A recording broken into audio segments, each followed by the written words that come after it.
সিলেট ওসমানী আন্তর্জাতিক বিমানবন্দরে স্বর্ণ চোরাচালানে একজনকে আটক করেছে জাতীয় গোয়েন্দা সংস্থা এনএসআই এবং শুল্ক গোয়েন্দা। বুধবার সকাল ৮টায় শারজাহ এয়ারপোর্ট থেকে ছেড়ে আসা বাংলাদেশ বিমানের ফ্লাইট BG-252 এর একজন যাত্রীর দুটি লাগেজ তল্লাশি করে ১০৫টি স্বর্ণের বার সহ 4টি স্বর্ণের পেস্টের চাকা জব্দ করা হয়।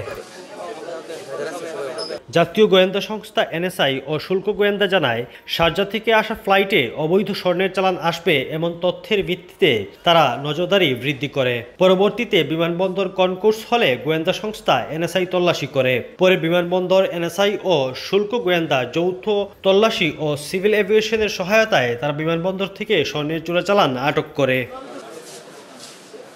২০ বছর বয়সী আটককৃত হুসাইন আহমেদ সিলেটের গোয়াইনঘাট উপজেলার তোয়াক্কুল বাজার এলাকার। ১০৫টি স্বর্ণের বিস্কুট ৩৫টি করে ৩টি কফি মেকারে আনা হয়, যার ওজন প্রায় ১২ কেজি ২৮৫ গ্রাম, এবং ড্রিল মেশিনে 4টি স্বর্ণের পেস্ট আনে, যার ওজন প্রায় ৩ কেজি ৭১০ গ্রাম।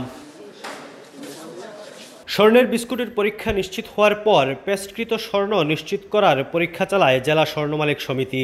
এ সময় পেস্টের উপরে পারদের প্রলেপ সরিয়ে বাকি 3টি স্বর্ণের পরীক্ষা করে নিশ্চিত করা হয়। এ ঘটনায় মামলা দায়েরের প্রক্রিয়া চলছে বলে জানিয়েছেন পরিচালক সহ সংশ্লিষ্টরা। সিভিল এভিয়েশনের নিরাপত্তা ইউনিটে, বিমানবন্দরের নিরাপত্তা ইউনিটের যে এক্সপার্ট স্ক্রিনার যারা আছেন, তারা স্ক্রিন করে সেখানে স্বর্ণের উপস্থিতি নিশ্চিত করেন এবং তার প্রেক্ষিতে আপনাদের সামনে এই স্বর্ণগুলা উদ্ধার করা হয়েছে। 15 কেজি 994 গ্রাম আমরা উপস্থিত পেয়েছি। আপনারা জানেন যে শুল্ক কর্তৃপক্ষ যথাযথ মামলা রেডি করবেন এবং সেখানে তারা চূড়ান্ত পরীক্ষা নিরীক্ষার মাধ্যমে মামলাটা চূড়ান্ত করে হস্তান্তর করবেন।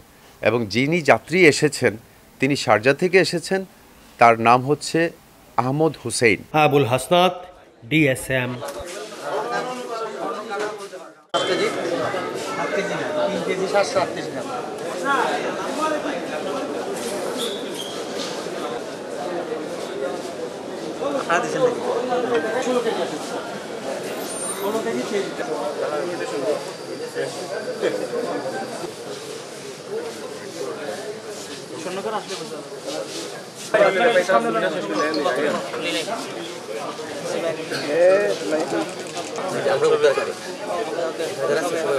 মোবাইল